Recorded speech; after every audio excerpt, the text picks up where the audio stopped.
encore une fois Clovis2.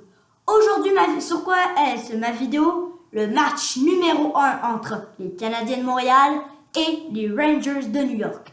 J'ai regardé et décortiqué le match pour vous donner les faits saillants et les choses les plus importantes de ce qui s'est passé lors de ce match.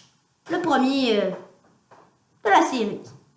Donc, pour commencer en première période, les Canadiens de Montréal ont dû faire face donc le match, et oui, c'est entre les Canadiens de Montréal et Rangers de New York, pardon de ne pas vous l'avoir dit. Donc, les Canadiens, que vous aimez tant, ont dû faire face à une première infériorité numérique. Ils ont été excellents, on a réussi à dégager la rondelle assez pour pas avoir été trop menacés. Aucun but, rien à signaler, parfait.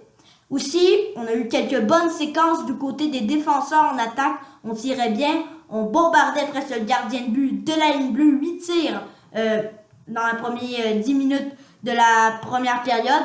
Et c'est ça, on jouait très bien la ligne bleue en offensive. Et malheureusement, c'est les Rangers qui ont marqué le premier but du match. Tanner Glass a marqué son deuxième en carrière en série de la LNH. Donc, c'est arrivé sur une mise au jeu. Les Canadiens avaient remporté la mise en jeu. Sauf qu'on a eu de la misère à compléter cette passe pour le défenseur du côté du centre. Donc, Tanner Glass est venu récupérer le disque, tirer. Donc, on a caché aussi un petit peu la vue de Carey Price. Faut pas créer des occasions comme ça à l'avenir. Le quatrième trio aussi a été excellent en première période du côté du Canadien. Menaçant, ça a été le meilleur de Montréal. Lors de cette période, on donnait des bonnes mises en échec, on travaillait bien profondément, dont Steve Ott, qui fait partie de ce quatrième trio, a très bien travaillé devant le filet, a créé des occasions d'enclave.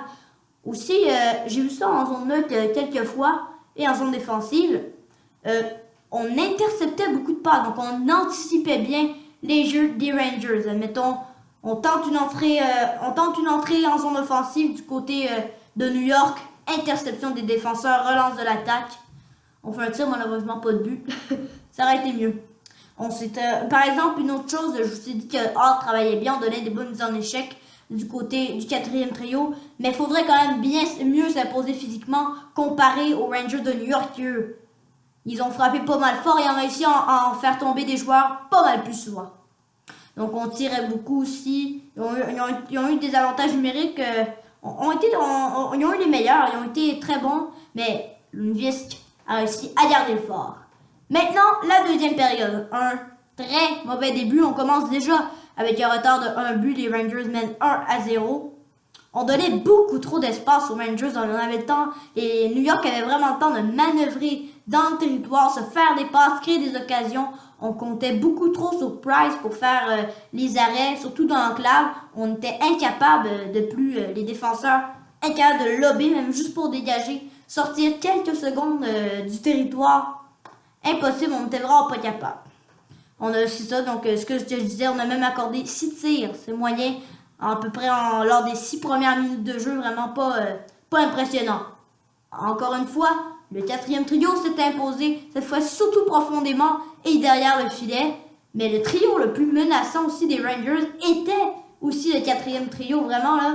Donc les joueurs de soutien ont fait pas mal leur part. Et comme je l'ai dit justement, c'est Tanner Glass qui a marqué le premier but, qui est tout un joueur de soutien quand même, capable d'appliquer des bonnes mises en échec et plutôt 213 livres, c'est quand même assez gros. Donc les Rangers réussissaient vraiment bien à faire circuler la rondelle.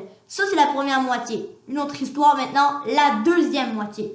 Plusieurs superbes tirs, on bombardait le gardien de but Lundqvist, on cachait très bien la vue, on travaillait bien dans l'enclave contre les autres joueurs, mais malheureusement, Alex Galchenyuk et Brendan Gallagher ont eu le malheur d'attraper une pénalité.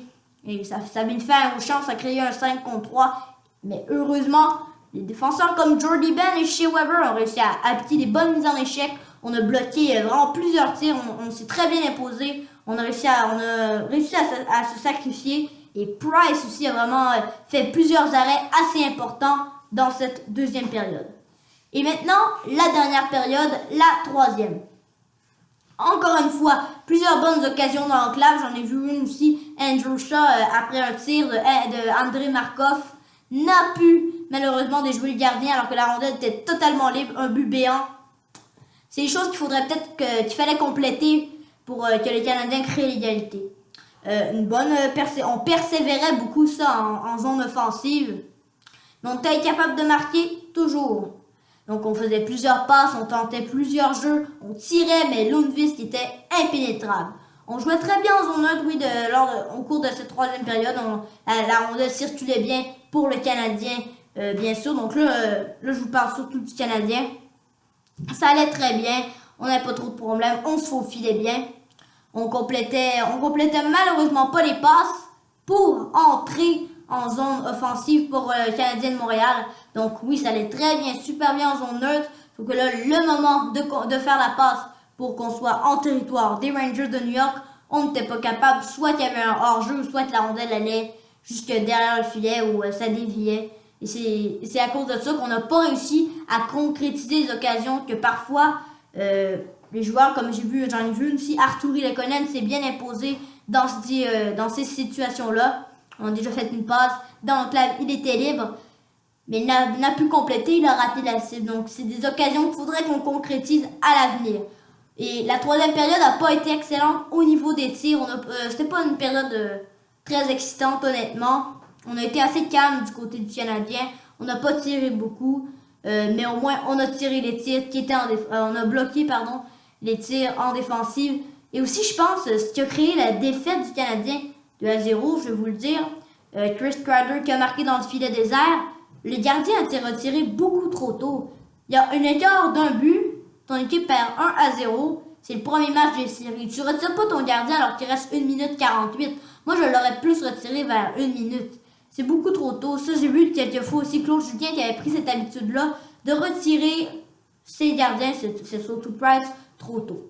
Et pour finir, finalement, dans ce match, le score final, je vous l'ai dit, Rangers de New York 2, Canadiens de Montréal 0. Mon étoile du match a été Henrik Lundqvist qui a su surmonter la pression, qui n'a pas été très bon contre le Canadien de Montréal cette saison, a réussi à gagner un très beau blanchissage, environ 30 arrêts, une chose comme ça. Donc voilà, juste pour votre information, à chaque match du Canadien en série, je vais vous en parler, vous le décortiquer comme j'ai fait en ce moment. Ne vous inquiétez pas, il ne me reste plus qu'une chose à vous dire. Au revoir et bonne série.